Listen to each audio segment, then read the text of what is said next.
वंदे पुरुषोत्तमम। मृतदेह में कैसे प्राण संचार होता है, ऐसे अलौकिक अविस्मरणीय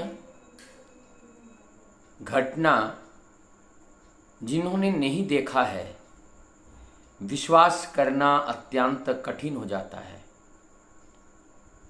ये हिमायतपुर पाबना की घटना है। श्रीयुक्त बाबू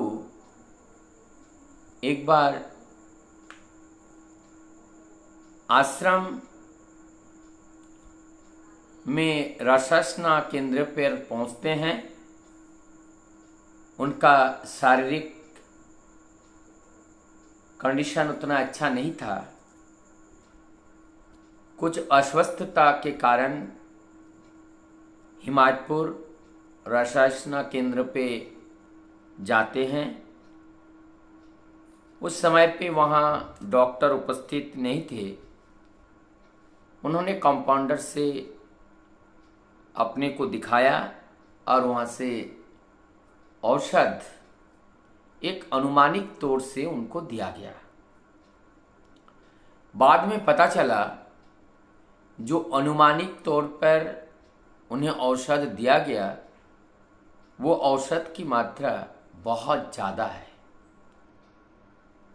अब उस बाबू को पता नहीं था कि औषध की मात्रा ज़्यादा है कम है।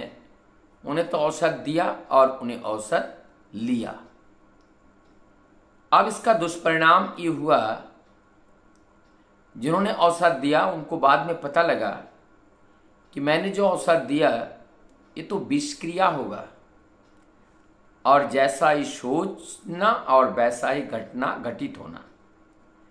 बाबू ने ले ली, औषध ले ली, और लेने के बाद उनका जो विषक्रिया है वो शुरू हो गया। उसके बाद बहुत तड़पने लगे, शरीर में दाह होने लगी। उनको पता चल गया कि ये दवाई हमें रिएक्शन कर गया, अब ये जीवन जी पाना बड़ा कठिन है। अब वो प्रभु के नाम करने लगे, कीर्तन करने लगे, नाचने लगे, गाने लगे, महानाम जप करने लगे। कुछ समय तक उन्होंने करता रहा। फिर उसके बाद उनका शरीर और अस्वस्थ हो गया। इतना अस्वस्थ हो गया कि वो और खड़े नहीं रह पा रहे हैं, और बाद में वो गिर पड़े। और तब ठाकुर जी भी वहाँ आश्रम में पहुँचे। पता लगा कि बाबू ने कंपाउंडर से अधिक मात्रा से औषध लेने से उन्हें विषक्रिया हो गया, और जिसके उनका प्राण बचाना बड़ा कठिन हो गया। तब अब ठाकुर जी बोलने लगे तो पाबना से डॉक्टर को बुलाया जाए। ये शब्द जब उस बाबू के कान तक पहुंचा, तब उन्होंने कहने लगे, ठाकुर मुझे माफ करना, अब इस समय मैं आपको छोड़कर और कहाँ जाऊं, किसको पाने के लिए जाऊं। उनका कहना ये था, अब अंतिम समय है, दयाल धाम हमें पहुंचना है। मैं दयाल धाम पे ही हूँ, तो आप इस समय दयाल धाम से किसी दूसरे जगह जाना ये मेरे लिए उचित नहीं होगा। ऐसा अनुराग और निष्ठा के साथ जब ठाकुर जी के चरणों में निवेदन किए, ठाकुर जी ने भक्त की इस बात को हृदय के गहराई से स्वीकार करते हुए ठाकुर जी तुरंत चले आते हैं, और उन्हीं को उनका जो सिर है वह अपने ठाकुर जी अपने गोद में कर लेते हैं। और आश्रम में चारों ओर रोने का एक वातावरण उत्पन्न हो जाते हैं, और उनका प्राण चला जाता है, मृत्यु को वरण करते हैं। सभी लोगों ने देखा कि आज बाबू की मृत्यु हो गई, लेकिन ठाकुर जी स्तब्ध होकर उस मृतदेह को अपनी गोद में लेकर ध्यानमग्न है।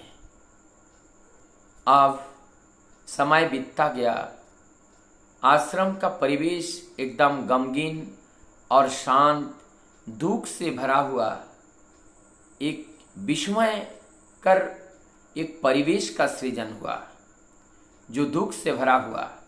सबकी आंखें नमी और इसी के बीच में ठाकुर जी की आंख खोले और साथ ही साथ जो बाबू ठाकुर जी के गोद में थे वो भी जग गए और उनका जीवन पुनः वापस प्राप्त किया। ये जो अलौकिकता को देख करके सभी लोग अचंभित हो गए, लेकिन इस बात को जिन लोगों ने प्रत्यक्षदर्शी हैं उन लोगों ने इस अलौकिक दृष्टांत को देखा और देख करके वो सब अचंभित हो गए। लेकिन इस बात को, इस अलौकिकता को जिन्होंने नहीं देखा उनको समझ पाना या विज्ञान के द्वारा समझना ये बहुत ही कठिन है, क्योंकि परम पिता का जो दया है, उनकी जो प्रेम है, उनकी जो करुणा है, उनकी जो ममता हमारे ऊपर है, किसी मेजरमेंट से नाप करके हम इसको देख नहीं सकते हैं, क्योंकि उनकी दया हम सबके ऊपर निरंतर बरसती रहती हैं। ज़रूरत है केवल और केवल उन्हीं का होना। जब हम उन्हीं का हो जाते हैं तब हमारी जीवन में किसी भी प्रकार का बाधा नहीं रहता है और अकपट भाव से, अविरोध भाव से हम परम पिता के उस परम धाम तक की यात्रा अति सहजता के साथ कर पाते हैं। वंदे पुरुषोत्तम।